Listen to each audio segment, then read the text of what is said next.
Hello hi welcome back to my YouTube channel. ఈరోజు మన ఛానల్లో మటన్ బీన్స్ కర్రీ ఎలా చేసుకోవాలో చూద్దామండి. ముందుగా 1/2 kg మటన్ అయితే నేను చిన్న చిన్న పీసెస్గా కట్ చేసి శుభ్రం చేసి పెట్టేశాను. ఇప్పుడు కూర వండుకొని డాక తీసుకొని దాంట్లో మటన్ అయితే వేసేసుకుందామండి. ఇప్పుడు కూరకి తగినంత ఉప్పు అయితే వేసేస్తున్నాను. నేనైతే కళ్ళు ఉప్పు వేసుకుంటానండి. కళ్ళుప్పు అయితే టేస్ట్ వైజ్ చాలా బాగుంటుంది. అలాగే చిటికెడు పసుపు, ఒక ఉల్లిపాయ, అలాగే 2-3 పచ్చిమిరపకాయలు అయితే బాగుంటాయండి. ఫ్రెష్ చిల్లీస్ అయితే తీసుకోండి, స్పైస్కి అయితే చాలా బాగుంటుంది. అలాగే ఒక ఉల్లిపాయ అన్నా కదా, అది కూడా కట్ చేసి వేసేసుకుందాము. ఇప్పుడు ఇందులో కూరకి సరిపడా నూనె అయితే వేసుకుంటున్నాను.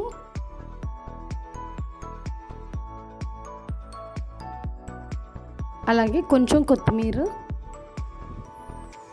అన్నీ వేసిన తర్వాత స్టవ్ వెలిగించి మనం పొయ్యి మీద అయితే కూర గిన్నె పెట్టేసుకుందామండి. మనం మటన్ కర్రీలో వెజిటేబుల్స్ వేస్తున్నాం కాబట్టి అల్లం వెల్లుల్లి పేస్ట్ వేయాల్సిన అవసరం లేదండి. మటన్ నీచు వాసన రావడం కానీ ముక్క ఉడకకుండా ఉండడం అలాగే ఏమీ ఉండదు.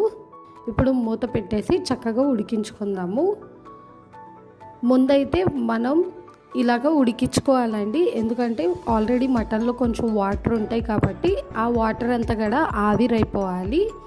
చూస్తున్నారు కదా, మటన్లోంచి వాటర్ బయటకు వచ్చాయి. అది కూడా అందులోనే మటన్ అనేది చక్కగా ఉడికి మనకి ఆ వాటర్ అన్నీ కూడా ఇంకిపోవాలి. అప్పుడు మనం నెక్స్ట్ ప్రాసెస్ ఏంటో చూద్దాం. ఇప్పుడు మనం కర్రీలోకి ఈ బీన్స్ అయితే కట్ చేసి పెట్టుకుందామండి. ఈ లోపల మనకి కర్రీ కూడా కొంచెం ఉడికింది. ఒకసారి అయితే అన్ని వైపుల నుంచి కలుపుకుందాము. నేను ఆల్రెడీ నా వీడియోస్ అన్నిట్లో చెప్తాను, ఏ కర్రీ అయినా స్టవ్ మీద వేసి వదిలేయకూడదండి. మనం ఎంత కలిపితే అంత టేస్ట్ అనేది దాంట్లో ఎన్హాన్స్ అయ్యిద్ది. చూస్తున్నారు కదా, మనకి కర్రీ అనేది చక్కగా దగ్గరగా అయింది. మటన్లో ఉన్న వాటర్లోనే మనకి ముక్క అనేది ఉడికిందండి. దాంట్లో ఉన్న ఆయిల్ అనేది బయటకు వచ్చింది. మటన్ అనేది ముదురుగా ఉంటే కొంచెం వాటర్ ఎక్కువ వేసి కుక్ చేసుకోండి. లేతగా ఉంటే కొంచెం వాటర్ తక్కువ చేసి ఉడికించుకోండి. ఇప్పుడు ముందుగా మనకి మటన్లో ఉన్న వాటర్లో ఉడికింది కాబట్టి ముక్క అనేది ఇప్పుడు మామూలు వాటర్ వేసి మనం ముక్కని సాఫ్ట్గా కుక్ చేసుకుంటాము.